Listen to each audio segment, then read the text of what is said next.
అత్యుత్తమ ప్లేస్మెంట్స్ తో ఎంఎన్సీ కంపెనీలలో ఉద్యోగమే లక్ష్యమా? ఇంజనీరింగ్ చదవాలనే మీ పిల్లల కలని కేజీ రెడ్డి కాలేజ్ తో నిజం చేసుకోండి.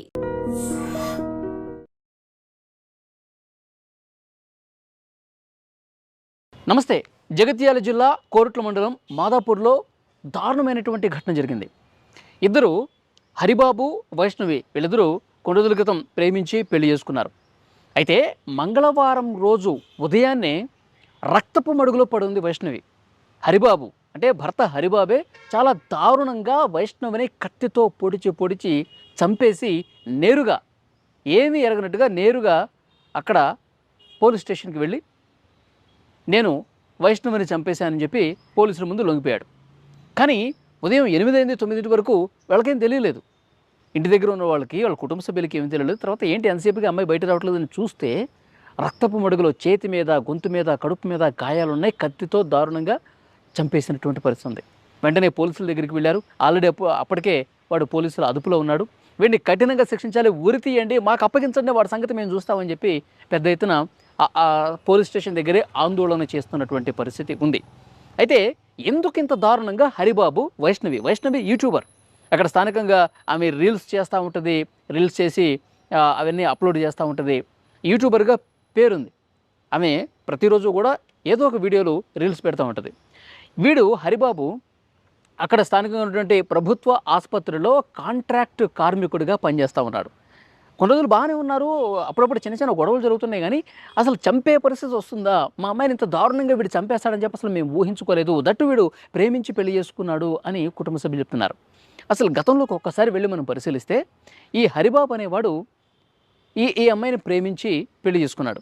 ఈ హరిబాబు వాళ్ళ తల్లిదండ్రులకి ఈ పెళ్ళి అసలు ఇష్టం లేదంట. చాలా రోజుల పాటు వీళ్ళు అసలు పెళ్ళికి ఒప్పుకోలే.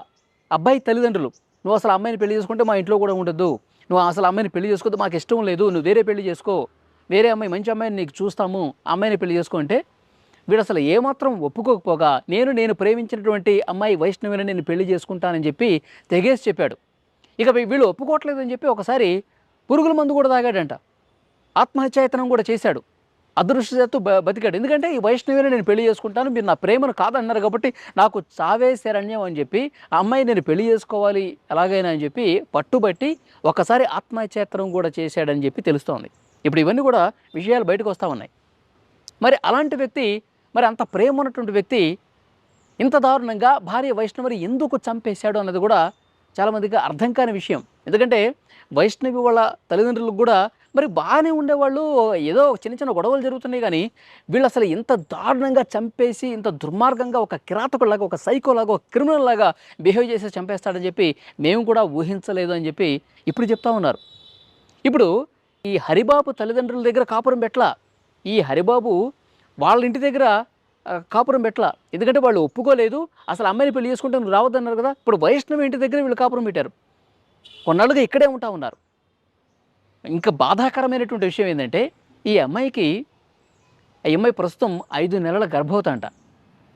మరి కడుపులో బిడ్డ పెరుగుతోంది. అయినప్పటికీ కూడా వీడు ఇంత దారుణంగా అమ్మాయిని చంపాడు. కడుపులో ఉన్న బిడ్డ కూడా 2 ప్రాణాలు ఒకేసారి తీశాడు కదా.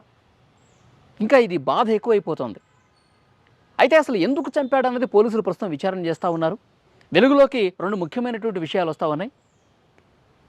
అక్కడ ఊళ్ళో హరిబాబు రావాల్సినటువంటి ఆస్తి వాళ్ళ తల్లిదండ్రులు ఇవ్వట్లేదు. ఎందుకంటే మేము చూపించినటువంటి అమ్మాయి నువ్వు చేసుకోలేదు, మాకు ఇష్టం లేని పెళ్లి చేసుకున్నావు, వైష్ణవిని వద్దు అంటే నువ్వు ఆ అమ్మాయే కావాలని చెప్పి చేసుకున్నావు, కాబట్టి ఆస్తిలో నీకు చిల్లి గవ్వ కూడా రాదు, ఏం చేసుకుంటా చేసుకోపో, నువ్వు ఆమె నుంచి బయటకు వస్తే, ఆమెని దూరం చేసుకుని వస్తే, ఆమె నుంచి నువ్వు విడాకులు తీసుకున్న బయటకు వస్తే నీకు వేరే పెళ్లి చేస్తాం, అప్పుడు మాత్రమే మా ఆస్తిలో హక్కు ఉంటుంది నీకు, అప్పుడు మాత్రమే నీకు ఆస్తి ఇస్తాము అని కుటుంబ సభ్యులు తెగేసి చెప్పినట్టుగా తెలుస్తోంది.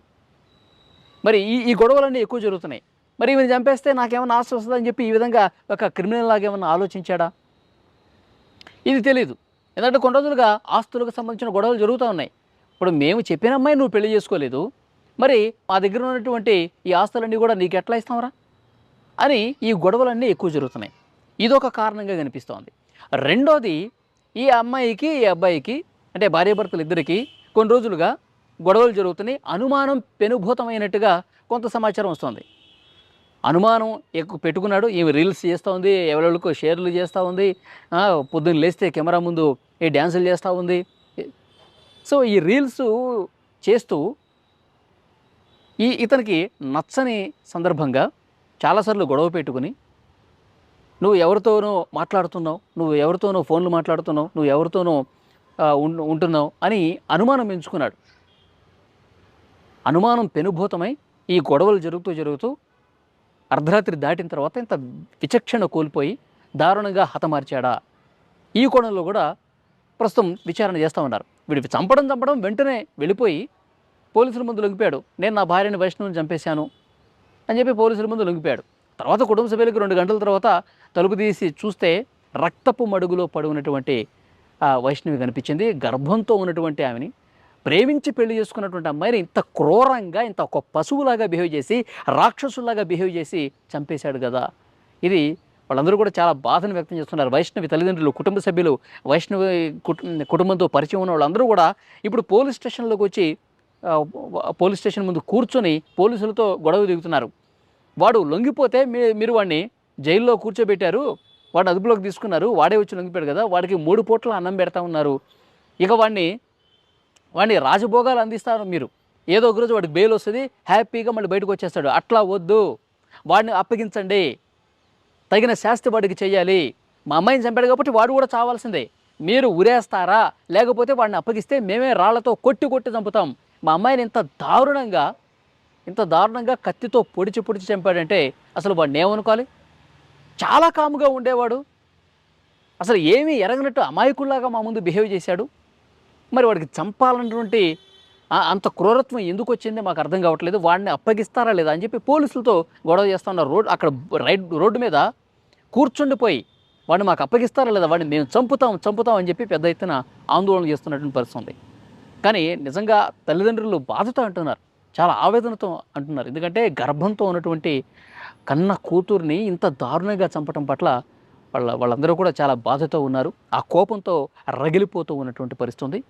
అబ్బాయి తల్లిదండ్రులు వాళ్ళ ఊళ్ళోనే ఉన్నారు. వాడితో మేము ఎప్పుడో తెగదింపులు చేసుకున్నాం, ఈ హత్యకి మాకు ఏ సంబంధం లేదు అని అబ్బాయి తరఫునటువంటి కుటుంబ సభ్యులు వాళ్ళ ఊళ్ళో వాళ్ళు కనీసం ఈ ఘటన జరిగిన తర్వాత కూడా రానటువంటి పరిస్థితి ఉంది. ఎందుకంటే మళ్ళీ గొడవలు జరిగే అవకాశం ఉంది. కాబట్టి పోలీసులు ఒకటే చెప్తున్నారు, మీరు ఇట్లా రోడ్ల మీదకి వచ్చి ఆందోళన చేస్తే, మీరు ఈ విధంగా ఇక్కడికి వచ్చి పోలీస్ స్టేషన్ ముందు గొడవ చేస్తే ఉపయోగం లేదు. ఏదైనా చట్టం తన పని తాను చేసుకుపోతుంది. చట్ట ప్రకారం ముందుకు పోతాం. వాడికి ఏ శిక్ష వేయాలో కోర్టులే వేస్తాయి. చట్టం ఏం చెప్తే అదే జరుగుతుందని చెప్పి పోలీసులు కూడా తెగేసి చెప్తున్నటువంటి పరిస్థితి. పోలీసులు విచారణలో ఇంకా బయటకు వచ్చే అవకాశం ఉంది. దీని వెనకాల కథ ఏంటి, వాస్తవం ఏం జరిగింది, ఇంత దారుణంగా వాడు ఎందుకు చంపాడు అన్నది కూడా 2 రోజుల్లో విచారణలో బయటకు వచ్చే అవకాశం అయితే ఉంది. ఈ వీడియోకి సంబంధించి తప్పకుండా మీ అభిప్రాయాన్ని కామెంట్ రూపంలో తెలియజేయండి.